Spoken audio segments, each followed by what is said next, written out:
Hello my dear students, let's continue with our next topic which is example number 6.4. So pay attention. I am reading the question. Figure 6.7 shows the planar loops of different shape moving out or into a region of a magnetic field which is directed normal to the plane of the loop away from the reader. Here the magnetic field is shown by the cross. और मैंने पहले ही आपको बताया था कि cross का meaning क्या होता है. क्रॉस मैग्नेटिक फील्ड मीन्स कि मैग्नेटिक फील्ड जो है वो है magnetic field is going inside the plane of paper. ठीक है, चलो तो ये हो गया हमारा magnetic field. No doubt magnetic field is uniform but it is going into the paper. And here one loop, let's say a loop B C D A, and this loop is going this side. Ready? That means जो loop है वो zero magnetic field वाले area में से, ये जो plane portion दिख रहा है वो जीरो मैग्नेटिक फील्ड एरिया है. जीरो मैग्नेटिक फील्ड में से समथिंग मैग्नेटिक फील्ड वाले एरिया में वो एंटर हो रहा है. ठीक है, तो हमें फाइंड क्या करना है, determine the direction of induced current in each loop using the Lenz law. Now अब इसमें क्या हो रहा है कि जैसे जैसे हमारा लूप मैग्नेटिक फील्ड वाले एरिया में आता है, जैसे जैसे लूप हमारा मैग्नेटिक फील्ड वाले एरिया में आ रहा है, मैग्नेटिक फील्ड यहां पे क्या लिखेंगे, here in case number 1 magnetic field which is linked with coil is continuously increases. जो भी मैग्नेटिक फील्ड है link with the coil is increasing. चलो अब मैग्नेटिक फील्ड इंक्रीज तो हो रहा है, कौन सी डायरेक्शन में इंक्रीज हो रहा है, अंदर की साइड वाला मैग्नेटिक फील्ड इंक्रीज हो रहा है. ठीक है, ये उसकी डायरेक्शन लिखी. So according to Lenz law magnetic field change हो रहा है ना. Here there is a change in the magnetic field. अब चेंज इन मैग्नेटिक फील्ड है तो ईएमएफ प्रोड्यूस होगा और ईएमएफ की वजह से करंट प्रोड्यूस होगा. करंट कौन सी डायरेक्शन में प्रोड्यूस होगा कि जो भी चेंज हो रहा है उसको अपोज कर रो. तो अब यहां पे क्या हो रहा है कि अंदर की डायरेक्शन का मैग्नेटिक फ्लक्स इंक्रीज हो रहा है, तो करंट ऐसे जनरेट होगा कि नया मैग्नेटिक फील्ड बाहर बने. सो बाहर वाला मैग्नेटिक फील्ड बनेगा तो वो अंदर वाले को अपोज करेगा. इन शॉर्ट मैग्नेटिक फील्ड जो अंदर की डायरेक्शन का बढ़ रहा है उसको कम करने के लिए, उसकी इंटेंसिटी कम करने के लिए नया मैग्नेटिक फील्ड बाहर आएगा. सो नए मैग्नेटिक फील्ड को बाहर ले जाने के लिए करंट को ऐसे प्रोड्यूस होना पड़ेगा.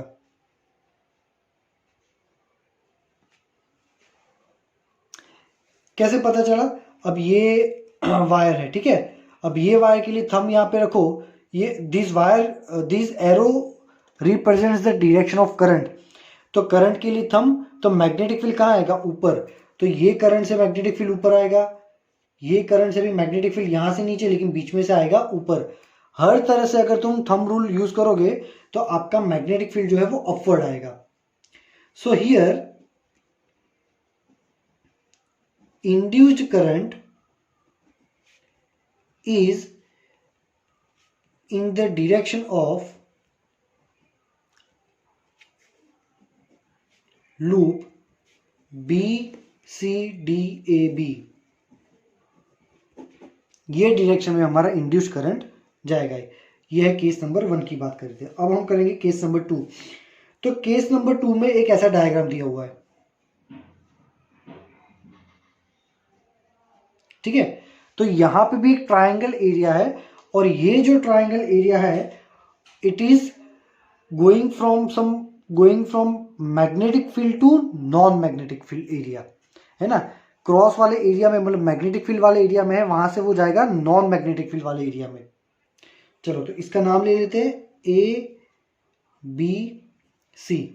तो अब इसमें कौन सी डायरेक्शन में करंट प्रोड्यूस होगा, तो यहां पे क्या होगा, here magnetic field link with the coil is continuously decreases. ठीक है, क्योंकि बाहर जा रहा है तो समथिंग मैग्नेटिक फील्ड में से जीरो मैग्नेटिक फील्ड वाले एरिया में जा रहा है, तो यहाँ पे कंटिन्यूस तुम्हारा मैग्नेटिक फील्ड जो है वो डिक्रीज हो रहा है। हमें तो बस मैग्नेटिक फ्लक्स में चेंज करना है, डिक्रीज होना भी एक टाइप का चेंज ही है। तो करंट प्रोड्यूस होगा, कौन सी डायरेक्शन में प्रोड्यूस होगा, तो ये जो करंट है मोशन को अपोज करे वैसे डायरेक्शन में होगा। ठीक है, तो अब यहाँ पे मैग्नेटिक फील्ड डिक्रीज हो रहा है, कौन सी डायरेक्शन का डिक्रीज हो रहा है, जो अंदर वाला मैग्नेटिक फील्ड है वो डिक्रीज हो रहा है। तो अंदर वाला मैग्नेटिक फील्ड बढ़ाना पड़ेगा, क्योंकि लेंस लॉ ने क्या बोला था, जो होगा उसका ऑपोज करेंगे। तो अंदर वाला मैग्नेटिक फील्ड बढ़ाने के लिए करंट ऐसे पास होगा, ये ऐसे, फिर यहां से ऐसे और ये ऐसे। ठीक है, यहां पे डायरेक्शन उल्टी ड्रॉ कर दी, ये ऐसे होगा।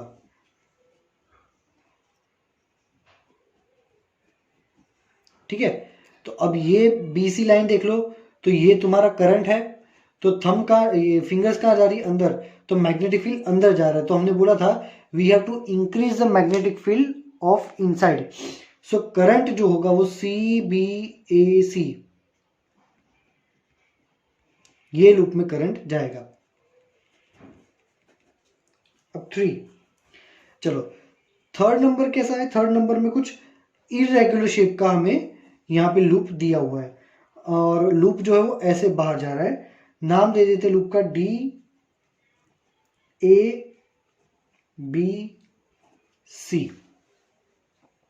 ठीक है, इस टाइप का लूप है DABC।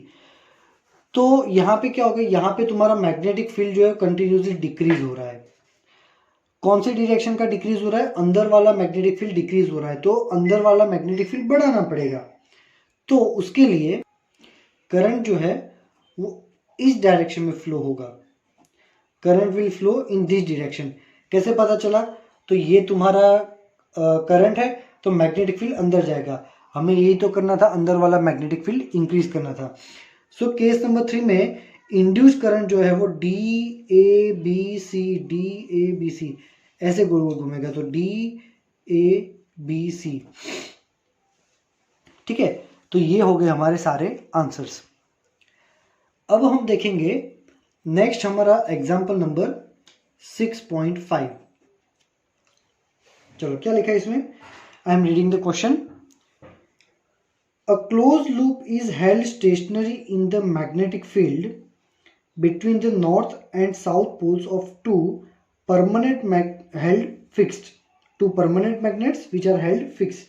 तो आपके पास दो मैग्नेट्स हैं, नॉर्थ है और साउथ है, obviously magnetic field north to south होगा। इस टाइप का एक मैग्नेटिक फील्ड वाला एरिया है।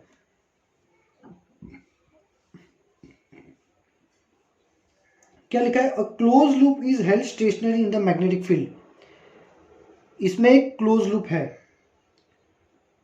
चलो अब आगे बढ़ते हैं। Can we hope to generate current in the loop by using very strong magnets. तो अगर हम ये मैग्नेट्स बहुत पावरफुल यूज करें तो क्या हमें कॉइल में करंट मिल सकता है, तो यहां पे आंसर में आएगा टू प्रोड्यूस इंड्यूस्ड करंट, है ना, इंड्यूस्ड करंट को प्रोड्यूस करने के लिए we need change in magnetic flux. तो मैग्नेट्स को पावरफुल रखने से क्या होगा कि मैग्नेटिक फील्ड की इंटेंसिटी थोड़ी देर के लिए बढ़ेगी, बट करंट प्रोड्यूस करने के लिए हमें मैग्नेटिक फ्लक्स को बार बार चेंज करना पड़ेगा। तो आंसर आएगा no, strong magnets can not produce change in magnetic flux. ठीक है, ये सारी मेरी एक्सप्लेनेशन है, बट आपको एग्जैक्टली आंसर क्या लिखा है जो टेक्स्ट बुक में है वही है ना, टेक्स्ट बुक में यही है, बस मैंने थोड़ा सिंपल वर्ड में लिखा है। चलो अब देखते हैं हम B.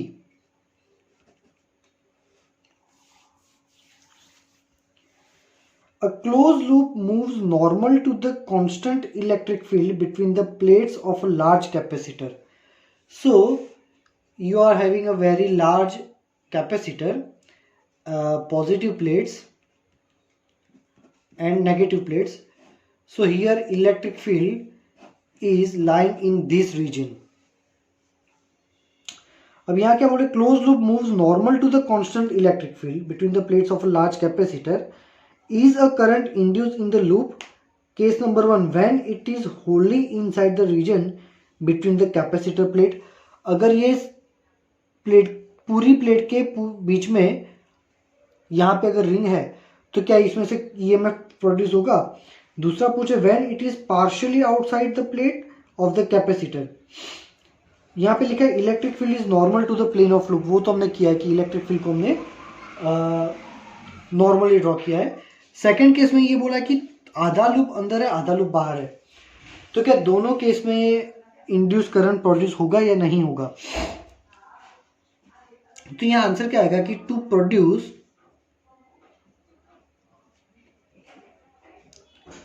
Induced current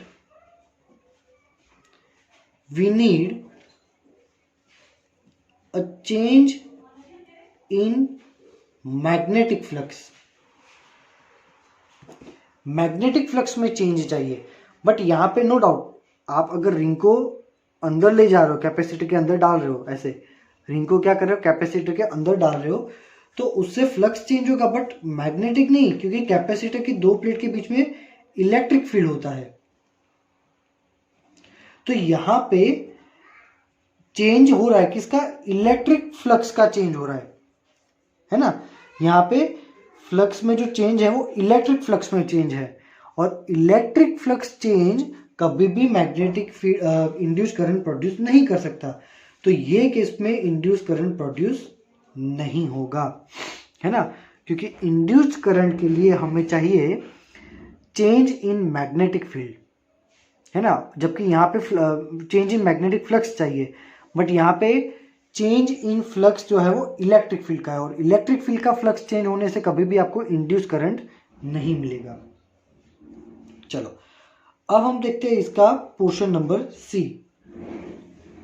a rectangular loop and a circular loop are moving out of a uniform magnetic field region, figure 6.8। चलो तो मैं डायग्राम यहाँ पे ड्रॉ कर देता हूँ तो आपको थोड़ा अच्छा रहेगा समझने में।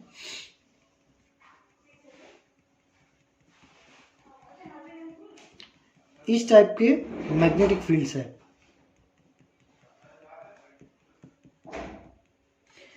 इसमें से क्या हो रहा है कि एक स्क्वायर लूप जो है वो बाहर निकल रहा है, और इसमें से एक सर्कुलर लूप बाहर निकल रहा है। दोनों की वेलोसिटी सेम है, वी वी बुक में मेंशन किया हुआ है डायग्राम में। चलो भाई फाइंड क्या करना है।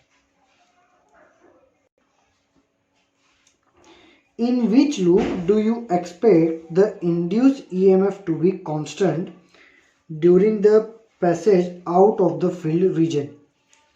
ठीक है, in which loop do you expect the induced EMF to be constant?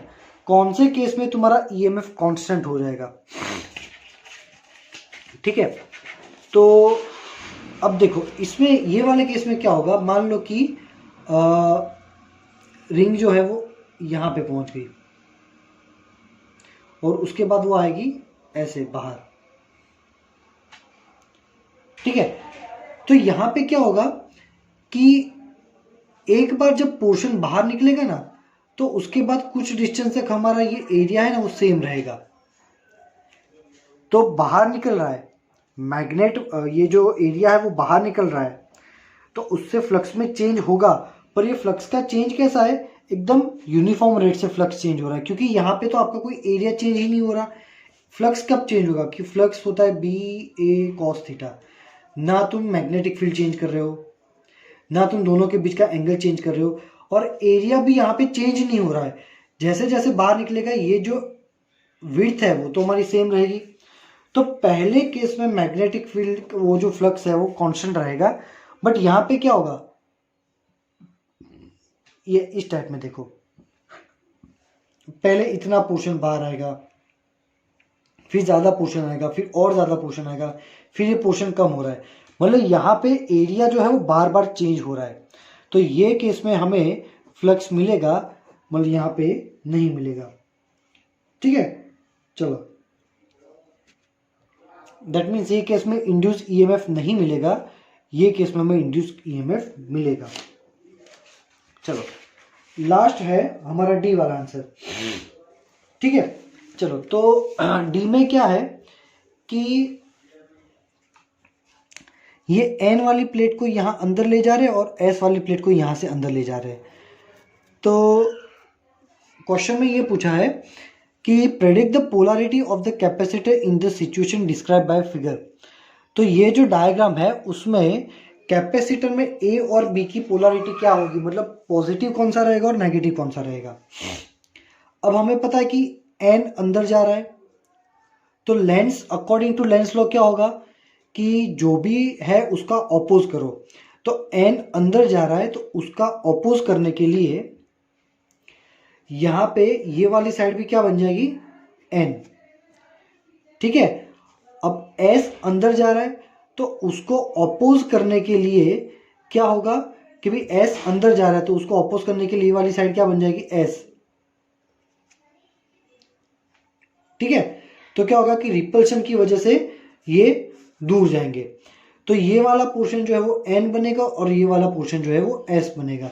तो इसलिए क्या होगा कि एन है तो करंट ऐसे फ्लो होगा इसमें, तो करंट ऐसे फ्लो होगा तो करंट जाएगा ए प्लेट पे, तो ए प्लेट बनेगी पॉजिटिव और बी प्लेट जो है वो बन जाएगी नेगेटिव।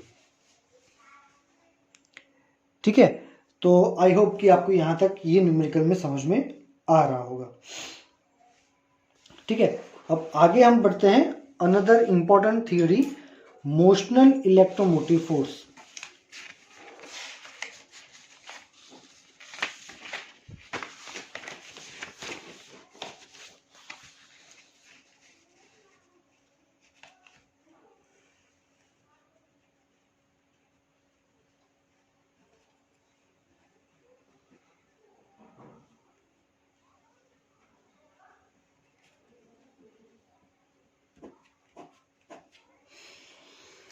चलो, सो इसमें क्या हो रहा है कि इसमें एक यू शेप के फ्रेम है।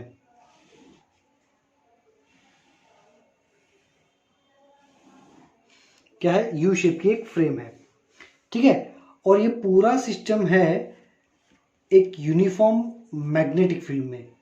तो ये जो मैं क्रॉस ड्रॉ कर रहा हूं ये क्या है, basically it is a uniform magnetic field है ये। ठीक है, अब यूनिफॉर्म मैग्नेटिक फील्ड में यहां पे एक रॉड है।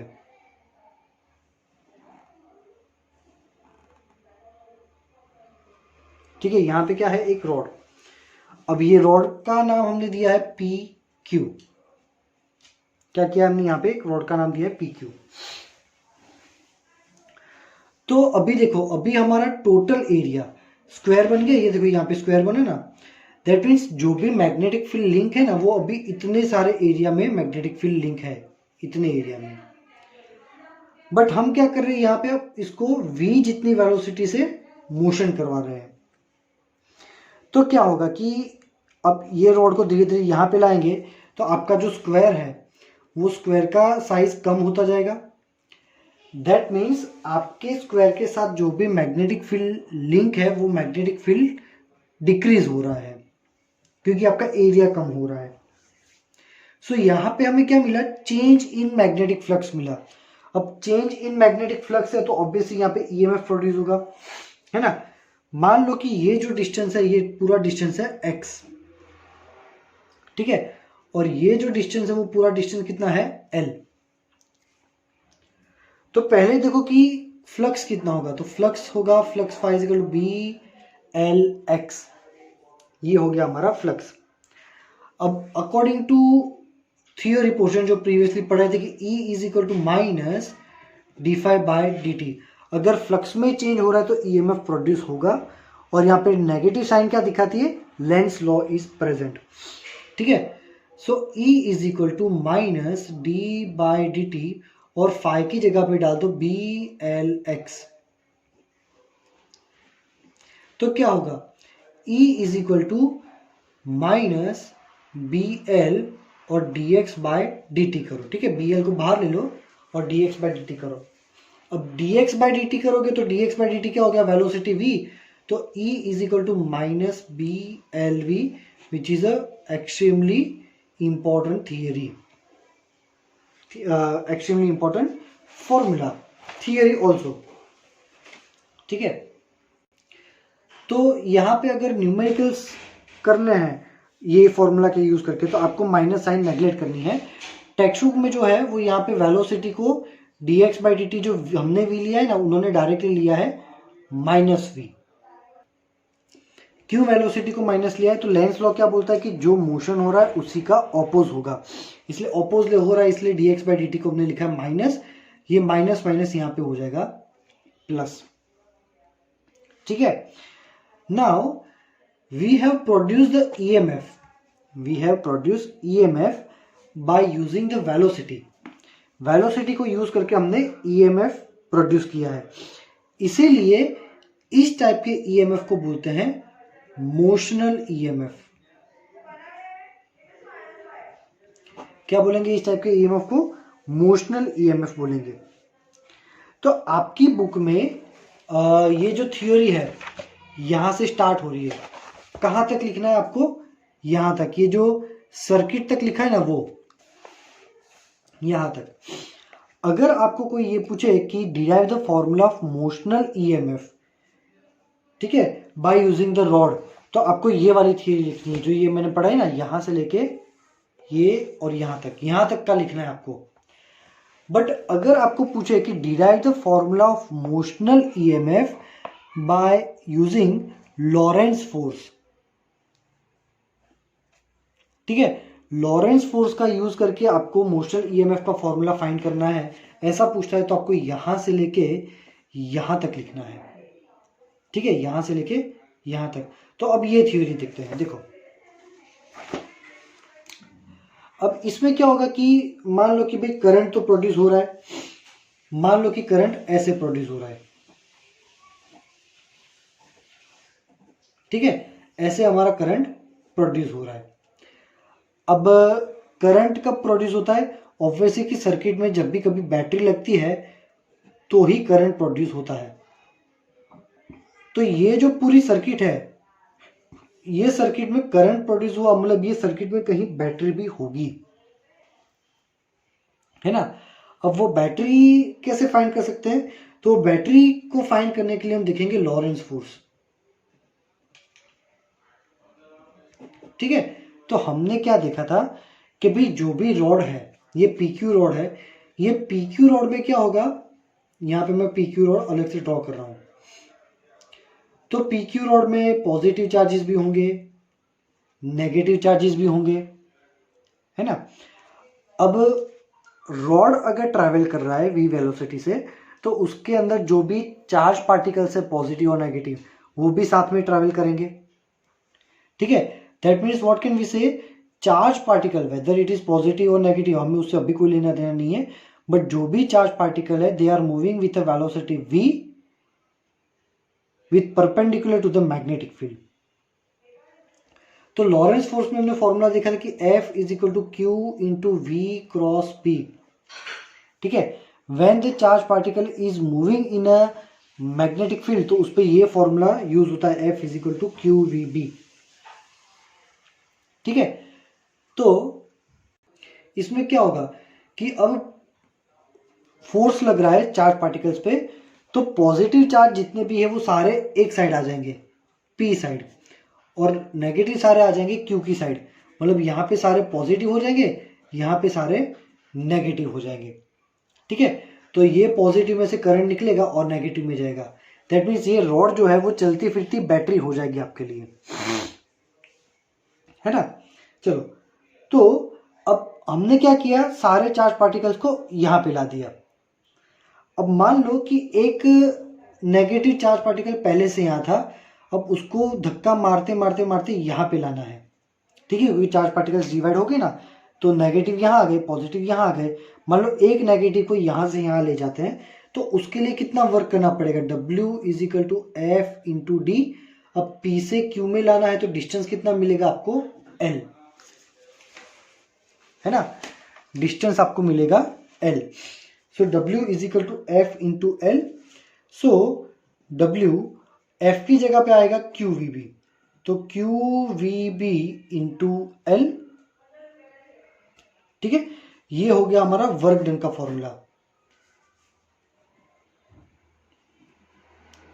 Work done to travel a charge particle from P to Q, book में ये अच्छे से लिखा हुआ है। अब EMF की डेफिनेशन, तो यहाँ पे आपको EMF की एक नई डेफिनेशन भी याद रखनी पड़ेगी। हमने अब तक ये बोला था कि EMF वोल्टेज है, ठीक है, बट EMF का एक और डेफिनेशन है, EMF is the work done per unit charge, है ना। तो EMF का नया फॉर्मूला और नई डेफिनेशन याद रखना, it is a work done per unit charge, ठीक है। अब W की जगह पे हम ये वैल्यू यहाँ पे डाल देंगे, तो क्या होगा, QVBL बाय ये हमारा Q एज इट इज, तो Q कैंसिल, तो E is equal to BL and V। So here we can say कि दोनों फॉर्मूले BLV और BLV सेम है। तो अगर आपको ऐसा पूछ रहा है कि मोशनल EMF डिफाइन करो या prove the formula of motional EMF by using the rod and derive the motional EMF by using the Lawrence force, या फिर इसी को, ये लॉरेंस फोर्स वाले को ऐसा भी बोलते हैं कि derive the motional EMF by using force acting on a charge particle, मतलब इवेंचुअली ये हो गया लॉरेंस फोर्स, ठीक है। तो आपको यहां तक पढ़ना है, ठीक है। चलो, अब उसके नीचे का जो पैराग्राफ है उतना इंपॉर्टेंट नहीं है, उतना नहीं भी पढ़ोगे तो भी चलेगा। बस इसमें ये जो दोनों थियरी है, दोनों थियरी के concept and how to write the theory, ये आपको समझ में आना चाहिए। और उसके लिए आपको थियरी को बहुत ही अच्छे से लाइन टू लाइन पढ़ना पड़ेगा, ठीक है। तो यहाँ तक ही रखते हैं आज के लेक्चर में। सारी थियरीज को लाइन टू लाइन पढ़ो, अच्छे से पढ़ो, and if you are having any doubt you can ask me in the message section. दोनों ही थियरी बहुत इंपॉर्टेंट है, दोनों में से एक की आने की प्रोबेबिलिटी इस बार ज़्यादा है, ठीक है। तो लाइन टू लाइन पढ़ना, और कुछ भी डाउट है so you can ask me in the message section. Thank you very much my dear students.